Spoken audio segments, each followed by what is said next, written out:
Hello and welcome to the 7th episode of my Minecraft Survival 1.14 series. I'm Mithril, and I hope you enjoyed the last video where we built that slime farm. I was really happy with how it turned out, and as you can see I'm down to rations. We're on bread, which is one of my least favourite things to eat, so in this episode we're definitely going to get this chicken farm on the go. So I think the first order of business is to make sure I'm wearing my armor. That would be silly. But let's liberate some chickens. So, yeah, unfortunately no silk touch, but I'll have to do. Go on, you're free. Shoo, shoo. There we go. So, let's see what we have. Plenty of eggs, that's great news. I'll take those for now and come back later for more. Now, so I guess while we head towards where I'm going to be building this farm, I guess you can check out a little bit of the terraforming that I've been doing. So just sort of built a bit around this the entrance to this tunnel here. Started planting out some trees. As I mentioned in, I think it was the first, well, one of the early episodes. I really like spruce, so they're the trees that I'm going to be going with. You can see every now and then I've put in some light sources to help keep this hill lit up, and I'm just waiting for some of these to go. I think some of them aren't quite well placed in that there's some high blocks nearby, which means they won't go, but I've just sort of put a heap down and I'm going to see what takes off and what doesn't over the next day or so, and then I'll come back and adjust. I'm not sure what I'm going to do about the beach. I've been thinking really hard about sort of subtle lighting for sand, and there's not a lot of good options. Like the yellow carpet just really clashes. Glowstone shows up, glass really shows up, so I've got some interesting plans with this new smooth sandstone, in particular the stair that I think will, so maybe I'll put like glowstone underneath and then cover most of it up. It might be a little subtle, but we'll see how that goes when I get there. But for now I'm just going to keep sort of quietly working away on this over time, and we'll check in every now and again. So I think we came through this tunnel in the other direction last episode, so as you can see I've kind of gone with this wood block and the spruce fences and buttons, which kind of ties into the aesthetic that I guess I was using up above, and the black carpet and andesite and the stone stairs. So yeah, I think it's probably a bit much in terms of, you know, it's all wood, but I feel like because it's such a short tunnel and it's just a little bit different from the rest of the base, I could kind of get away with it, but I certainly wouldn't do I wouldn't do any more than this. I think if it was anything more, it would just be a little bit too much wood, but yeah, it's looking good. So, if we come out this exit, this was the one from my storage cave. This was the one that we're running out of light. I'll be right back. So one short sleep later, and as I was saying, this tunnel sort of comes out to where I'm planning to put a lot of the farms out the back, and I've done a little bit of clearing of the trees. You can see there's the cow and sheep farm that I've been using so far, and I've kind of just roughly marked out where sort of an initial path might go, sort of coming out with sort of farms on each side. And over here is where I think will be a great spot for an automated chicken farm. It's kind of, these things have a real boxy sort of footprint, and so I figure kind of burying it sort of into the hill might make it stand out a little bit less. At some point I think it would be really fun to do, I guess, a sort of a free range chicken farm where sort of you push the chickens sort of in at night or something like that for them to lay eggs and then let them roam during the day. But for now I'm just going to go with some more traditional style farms. So what I'm going to do is go and gather some resources, and I might even show you a clip of the last chicken farm that I used on my old server. On my Instagram account I've had one or two people, let's say it was Funcraft, comment that they wanted to see a little bit of the builds that I had on my old server. So I might cut in a little footage of my previous farm, so you can see. I'm going to go with a very similar design, but I've kind of modified it just a little bit, and yeah, we'll see what it looks like. So here we are on my old server. And here's the chicken farm that fed me for the better part of 2 years working on some of the builds here. You see in the background my castle that you might have seen on my Instagram account. Also of note is the pyramid over here that I built. Let me know in the comments if you can guess which movie inspired this particular pyramid, and what I would have built up in the sky if I'd ever gotten around to it above it. My other friends also played on the server, some other bases in the distance, and you can see Alexia Storm's sort of palace and towers that she built on creative over there. Yeah, this chicken farm is based on a video by Zoomovoid, it's been really helpful. So I'm going to use a similar design. I'm going to modify it just a little bit, as we'll see, and hopefully it will do just as well for my survival series. So we'll see how it goes. And then there's the moment you realise that you used all the string for bamboo scaffolding and you need 3 dispensers in the build. So I haven't found any spiders. So I think, do you remember in episode 1 we saw that rail down here somewhere? Oh, it's getting dark. Yeah, here it is. Yeah, so there's going to be spider webs down there, hopefully.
Alrighty, so I've gathered some supplies. I've crafted up some redstone repeaters, comparators and torches. A few hoppers. That hardly one string has been turned into bows, which has been turned into dispensers. Once again, I still don't have a bow, so priorities. A stone brick wall, and some of these other andesite stone slabs. I've gone for all the stone blocks that I've been using in the build so far, just to have some to work with. I'm not entirely sure what this is going to end up looking like, but I do know that there's lava involved, which means we don't want to be building out of wood. I had some fun with that slime farm. The 2 netherrack fires on each side of that collection chamber at one point lit up the iron golem cage that was made out of the fence, and so I did end up moving it 1 block further away. So yeah, don't build with wood when there's fire and lava around. So I've also got some vines. The other nice thing about the sort of overgrown look of that slime farm is that I now have a vine farm. So I should be able to mix this in with some of the stone bricks and cobblestone to get that kind of weathered look a little bit. And I've also got some stone bricks in a furnace back in the storage cave to get some cracked stone bricks. So we'll just kind of throw this together and we'll see what it ends up looking like. So we've got a bit of time before it gets dark, so let's continue on. So for starters, so this is the chest where the chicken's going to end up. I'm going to have it kind of set down into the ground a little bit. And I think it'd be nice to have it sitting on some cobblestone, maybe even some... Does this work? Let's see. Yeah, mossy cobblestone would be good. So we'll put that in underneath, like so. Yeah, looks pretty good.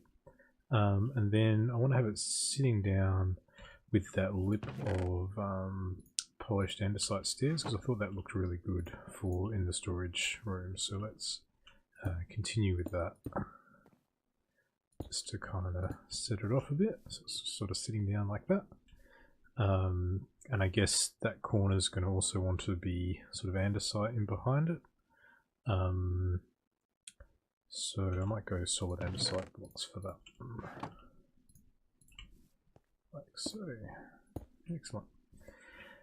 So there's our chest. I think that looks pretty good. I've got some eggs in there ready to populate the farm for the moment, but eventually that'll be where the cooked chicken ends up. And now what we need is some hoppers. So these are the hoppers that are going to collect the cooked chicken and put it into the chest. So I'm just crouching and putting it straight into the back. Now most farm designs you'll see will have just a single hopper and then a half slab sitting on top of it. I'm planning to filter the feathers out of this one, and if you collect something and try to pull and the hopper that is collecting is going straight into a chest, the item will go into the chest before any other hoppers have a chance to pull stuff out of it. So for that reason, I'm going to put a second hopper in here and have the half slab that the chickens sit on in behind there. So that way we can have a chance to filter out of this hopper here. So the items will spend longer in that hopper and they'll get pulled out by the item filter before, so all the feathers get pulled out before they end up in that chest. So yeah. In terms of slabs to sit on, I'm a big fan of the smooth stone slab. I really like this block, so I'm just going to go with that and I'll sort of set it off a little bit. So that's where the chickens will sit, and the let's see, we'll need a glass block there to actually see what's going on, I guess. Like so. You probably want a second one there. Cool. So we're starting to create this sort of chamber where the chicks are going to be sitting. We also need those dispensers, so one to fire the eggs and one to dispense the lava. So I'm going with the design where the eggs and the lava end up. Oh, that's a shame. How am I going to get around that? So I don't want to remove this glass because I can't get it back because I don't have silk touch, and I want to have that dispenser sitting there, so maybe I'll be able to get to it from just here. Perfect. So this dispenser is going to be firing the eggs, and in between the eggs firing, lava is going to be dispensed by this one, as we'll see in a minute. So this is starting to look good. So now I guess we need some more blocks to kind of build up around this, and given we've gone with the that stone there, I think it might be nice to continue that going. So we'll put that there, and maybe even sort of start to put a bit of a face on it. Kind of look into it. It's getting a little bit dark. I have to keep an eye on that so I don't get any mob spawning. I've got a bed there ready to go. And I guess down in behind here, if we just make some temporary stairs to get out, we can start to put this smooth stone in there as well. So that's looking good. Alright, it should be dark enough. Excellent. So, yeah, that's looking really good. Perfect. Now, what we need is the circuit in behind this that will actually provide the redstone, and oh, that's the other block I need. So I'm just going to head back real quick to grab that stone. Should I have gone with stone brick? Maybe not. Oh well, we'll just keep going and we'll see how it ends up. But yeah, I'll go get that stone brick, and I like using polished.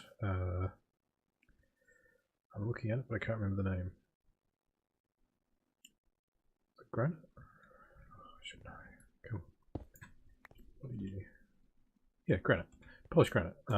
Just to put all my redstone components on, so I know what's redstone and what's not. So I'll be back.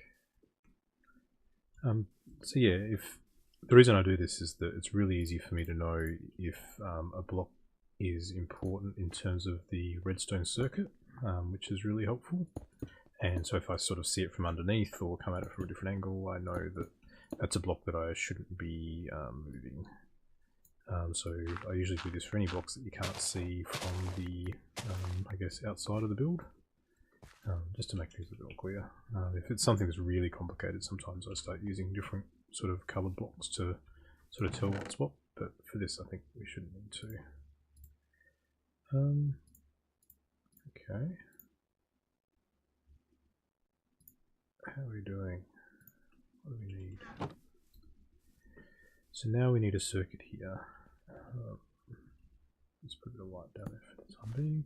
I'm going to do this one longer than usual. So my normal circuit for dispensers, I've been using it for that long, I can't really remember where I got it from, is to have a comparator followed by repeaters, like so, then another repeater here. And what this will do is, if there's something in the dispenser, it will turn this comparator on, and it'll be a fairly weak signal, which is sort of amped up by this repeater here, and that is fed back around into that block. And so something goes into that dispenser, circuit comes around, powers this block, which powers the dispenser, and then it will shoot it out the front. So that's how our eggs are going to fire out. I can, I guess, show you that with some eggs right now. So if we're looking here, and I take one egg, put it in, bam, fires. But with the circuit just like that, if I put 8 eggs in, it'll fire. Oh, we've even got a chick. But it stays on. And what we need is for this comparator to then sort of cycle on and off, which is why we have this loopback circuit here, which will then just keep firing those eggs until they're all fired, and it's empty. And this circuit works really well. It does, I think, break if the dispenser totally fills up. So you kind of need to track exactly how much you have going into the dispenser. But this is my go-to circuit for sort of whenever I need dispensers sort of shooting until they're empty. But for this particular build, I've modified it a little bit. I extend this out a little bit longer and take this out and put a little bit of delay in here using repeaters, like so. And then, and I don't have one, so forgive me, I'm going to have to go get one. I need an observer, so I'll be back in a minute. Alrighty, so I'm back, observer in hand, and I can never remember which way you need to place these. I think you place them from the back, so I'm going to put in like this. And yeah, so this observer is going to watch this little bit of redstone dust, and when the redstone dust turns on or turns off, it will fire this other dispenser here. And what we're going to do is put a bucket of lava in there, like so. And from memory, I think you need to get the timing just right on these, so I put both these two repeaters at max ticks. And now what will happen if I just grab that and some eggs, is, and I think we want the lava out, right, or not? Possibly not. Okay, let's fire it up and see what happens. So I put some eggs in now, and you'll see that every time an egg fires, the lava's not there. But shortly after the egg fires, it'll put the lava out and then take it away again. And when you have this populated with enough chickens, it's practically firing more or less constantly, so that lava will sort of be sitting there. And because of the height of the dispenser at the back, the eggs are going over the top of the chicks that are sort of sitting down below, so you don't get them getting hit by the eggs. And the adult chickens, in the worst case, only get hit by one egg, which doesn't do them that much damage. So yeah, that's I guess the system that I ended up going with. So I'm really happy with that. But now we need to continue our build. So the next thing to do is to start working on the what's the word? Like the battery of chickens up above that will be feeding the eggs down into this. So we're going to need those hoppers, which are already in my inventory happily. So that's going to go down into there, and then I put 4 hoppers in behind, mostly because that's kind of the width of the redstone behind, more or less, to sort of fill that in. You can do with less. My reason for doing more is I think entity cramming, which is where it starts killing off mobs if there's too many in one block, starts at around 24. And so this allows for just shy of 100 chickens up top here, which is more than enough to keep it feeding. You can do tricks with, I think, ladders, but to sort of have them all in one block. But for the sake of an extra couple of hoppers, I'd prefer just to sort of have them all in there, and the shape of it being hidden in that hill, I think, isn't really going to matter too much. So let's go with that. And the next thing I'm going to do is put on the wall carpet, because I always forget when I'm building these. So let's just put that on. I've gone with white because it's going to blend in with the chickens, I guess. And I think I'm going to hide the hoppers, maybe, or maybe not. Yeah, aesthetics are fun.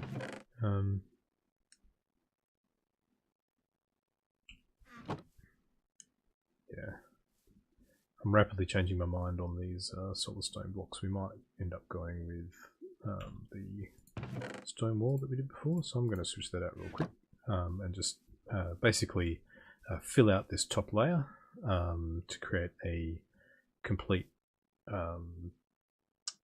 enclosure around these sort of 4 spaces where the chickens are going to sit. And I'm going to do that even on all the corners, because if you don't do the corners, sometimes somehow I find chickens manage to escape through the edges. It's just an interesting question. I know sometimes if you're in a chunk boundary, it can be an issue, but happily this is in the middle of one, which is good. So yeah, I'll do that off camera. Alrighty, so I'm a bit happy with how this has come together. So I've used the stone brick and mixed in the cracked stone brick and some mossy stone brick as well, with half slabs, and even a stair here to have that sort of missing brick, which looks pretty cool. So I've now got that incubation chamber with the chicks that will be sitting on the half slab in there, fully enclosed. And up top here, I ended up going with andesite for, I guess, the bottom layer. I've put glass in the front and side, so you'll be able to actually see the chickens there laying eggs. And I'm just going with half slabs on top. So I'll mix in some solid slabs and some sort of mossy slabs as well, just randomly.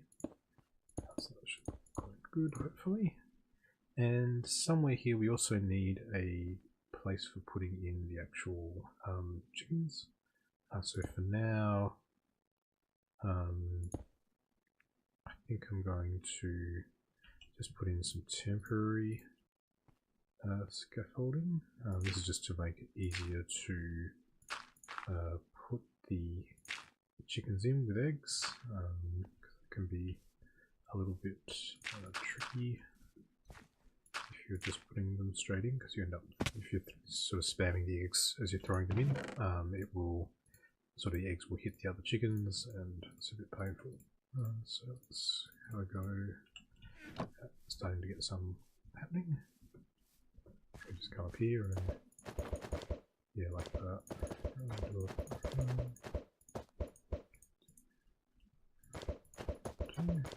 Let's see if it goes. And yeah, so I'm just going to unleash all of the eggs that I have in. Oops, here we go. No. I'll worry about that later. Alrighty, so now there's a decent number of chickens down there and I've run out of eggs, so let's clean all this up and just enclose that. I think in theory it shouldn't matter if you accidentally drop anything because it should get shot out the front and picked up by the, yeah, sort of just work its way through the system and you just grab it out of the chest at the end. So, I think to finish this off I'm just going to put a half slab in there and put a little trapdoor in at the end here.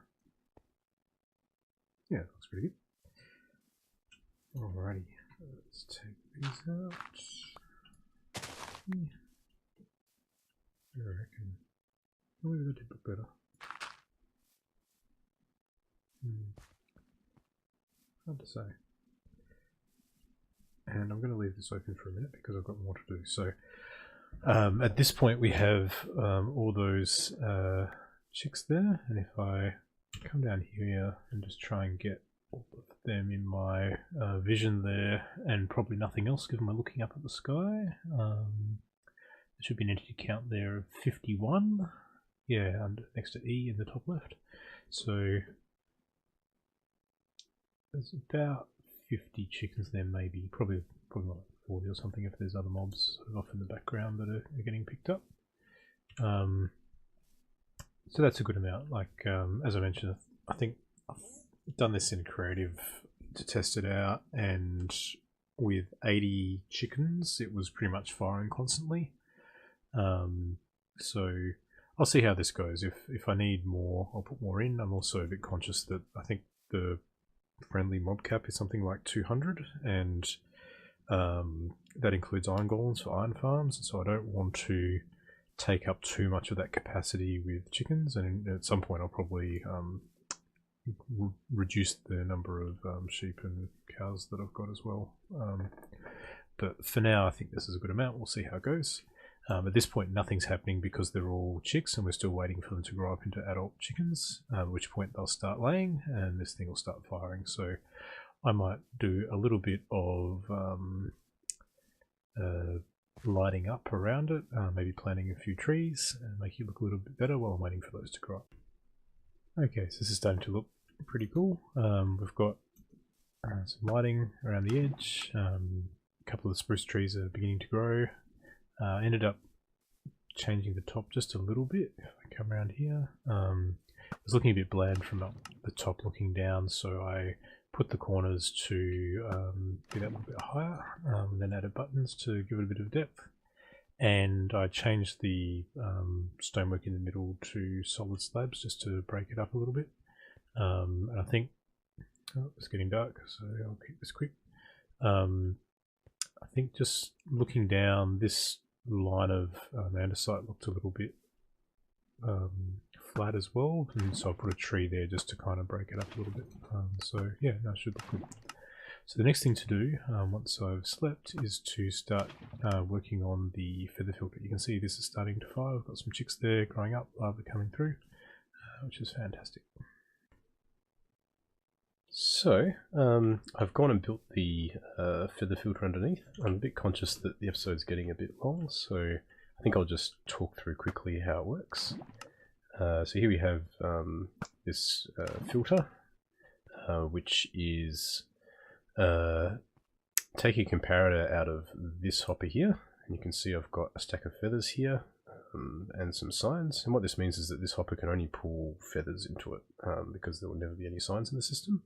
And currently it's locked because of this circuit. The redstone dust doesn't quite reach here, which means that this redstone torch down here is on, and it locks out these hoppers. When an extra feather comes, it gets pulled into it, everything unlocks, and the feathers go into this dispenser, and then this circuit here will then fire that feather into the lava, getting rid of it. So all the feathers will get pulled down and sent into the lava. If for whatever reason I need feathers, I can just light up this circuit here, and that will just override the firing of that dispenser, so they'll just build up in this dispenser. And yeah, that's taking care of all the feathers. I've had the farm running for a while. You can see I've got a stack of about a stack of chicken, which is fantastic. I am, however, I just emptied this out, but I was getting a little bit of raw chicken coming through, which is less than good. I actually had a look at some other tutorials online to see if anyone has mentioned it, and there's actually some other people seeing this as well. So I had a look. I don't think it was entity cramming. I reduced the number of chickens up top so that there were only a few chickens here, and I was still getting more chicken. I put a bit more space above it and made sure there's no suffocation, so I don't really understand, given the only damage they're taking is fire, how I'm getting raw chicken there. So I'm going to assume it's a game bug, and so I built this furnace here to cook the chicken, so we can put the raw chicken up top, fuel in the side. That's gone there while I was building it. Yeah, so this is going to be a workaround until I'm assuming this gets patched. If it doesn't, I might have to redesign it a bit. But for now, for the most part, it's working really well. So that's good. I've also started working a little bit on the path here. I need to get Silk Touch enchantments so I can go farm some podzol, which I think would really help replace some of these glass blocks with slightly browner texture to finish it off. But you can kind of see the look that I'm going to be going for. And yeah, I think that is one chicken farm up and running and looking good. So for next episode, at this point, I think I really kind of need enchantments. I've also managed, where are we? So my number of deaths is 4, and I think I could have had like 4 enchants by now. So I think an enchanting table is definitely something that I should be looking into, and to do that I've got a leather farm, I've got the obsidian, I've got the diamonds, but I don't have the paper for the bookshelves, so I think maybe an automated sugarcane farm might be a good thing to do next, and then something for enchanting, so that's something to look forward to. So I guess that brings us to the end of this episode. I hope you enjoyed it, and yeah, if you liked it, leave a like, and if you want to be informed when the next episode is coming out, don't forget to subscribe and click that bell. Thanks for watching. See you next time.